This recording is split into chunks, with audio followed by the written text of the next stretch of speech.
Hi అండి. ఈరోజు lunch special కాకరకాయ ఉల్లికారం. మరి మీరేం చేసుకున్నారు లంచ్‌లోకి? కామెంట్ ద్వారా తెలపండి. ఉల్లికారం కోసము ముందుగా మిక్సీ జార్‌లో ఉల్లిపాయలు, పెద్ద ఉల్లిపాయలు సన్నగా కట్ చేసుకొని వేసుకొని, ఉప్పు, పసుపు, కారము, జీలకర్ర, చింతపండు వేసుకొని మిక్సీ చేసుకొని పక్కన పెట్టుకోవాలి. ఇప్పుడు ముందుగా కట్ చేసి పెట్టుకున్న కాకరకాయలను గుండ్రంగా కట్ చేసుకొని, లోపల గింజలన్నీ తీసి ఉప్పు, పసుపు వేసుకొని ఒక హాఫ్ అన్ అవర్ వదిలేస్తే వాటర్ అన్నీ పిండేసుకొని స్టవ్ ఆన్ చేసుకొని ప్యాన్ పెట్టుకొని ఆయిల్ వేసుకొని ఆయిల్‌లో పిండేసున్న కాకరకాయలన్నీ వేసుకోవాలి. ఇలా వేసుకొని కాకరకాయలు బాగా దోరగా వేగనివ్వాలి. ఇలా వేగిన తర్వాత ఎక్స్ట్రా ఆయిల్ ఉంటే తీసేసుకొని మనం మిక్సీ చేసుకున్న ఉల్లిపాయ పేస్ట్ అంతా వేసుకొని ఉల్లిపాయ పేస్ట్ పచ్చివాసన పోయే వరకు వేయించుకోవాలి.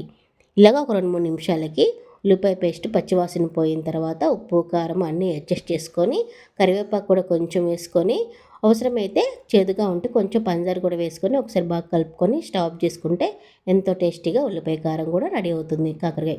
అలాగే మజ్జిగ చారు కూడా చేశాను. ఇలా వీటిని నచ్చితే లైక్